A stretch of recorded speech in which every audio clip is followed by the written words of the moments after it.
Joining us now with reaction, former Trump campaign manager Corey Lewandowski. How do you interpret all of this?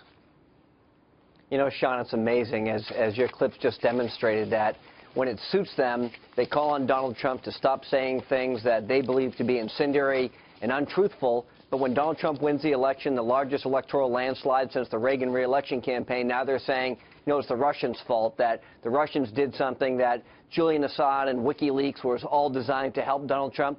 The bottom line is, and you've already pointed this out, every single email that was published from the Podesta email chain has proven to be authentic, and the Clinton campaign did not want to authenticate those one-off, but they have never, ever said that those emails were wrong or that they weren't authentic because they know them to be true. So this is just, you know, sour grapes is what this comes down to.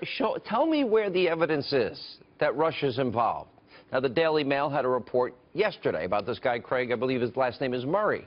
And Craig Murray says he got them directly from a Democrat who was disgruntled because Bernie Sanders had been cheated and the corruption at the Clinton Foundation, and that the actual emails were handed off personally by American University in a wooded area. Which is more likely to be true? Look, the bottom line is, you know, there is no hard, fast evidence. We heard President Obama say it directly, that the Russians were involved in any way, shape, or form. And the fact that our system, as President Obama pointed out, is so decentralized that there's no individual way to go and steal this election.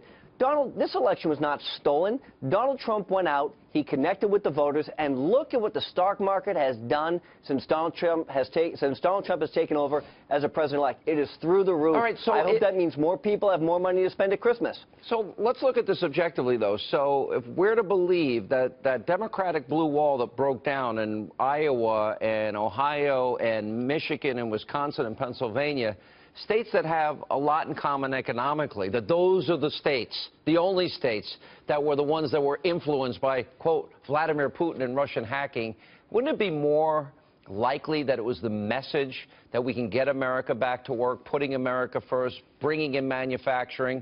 Isn't it more likely that those states that have suffered disproportionately to others, that the message was what made those states change?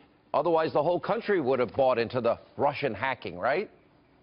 Well, that's exactly right. And the bottom line is you've got states that have been disproportionately affected by bad trade deals that, as you know, Hillary Clinton was in favor of TPP. She called it the gold standard until she was running in a campaign where Bernie Sanders pointed out the flaws and she changed her position. States like Wisconsin and Michigan and Pennsylvania have been hammered by bad trade deals. Donald Trump, from day one in this campaign, has said, we are going to have fair trade. It's going to be fair trade to the American people for a change. That message resonates with all those people in those states that have been put out of work by bad trade deals perpetrated by this administration and others, and they want to change. Washington has lied to them for 30 years, and now they're ready for a change. Now, last question. So you worked for CNN during this process. How horrible, I mean, I guess it was you, Jeff Lord, and what was Kayleigh? Is that what's her name? Kayleigh McEnany, good, yep, nice woman. Okay. What was it like 6, 7, 8, 9 on 1 every night? Look, I think there's a lot of good people over there. I think what the difference is, Sean, is that they fundamentally believe that Hillary Clinton would have been a better president than Donald Trump. I don't believe that. I've never believed that. That's why I worked for Donald Trump. That's why I stood up for Donald Trump every chance I could on CNN, because there's a fundamental difference.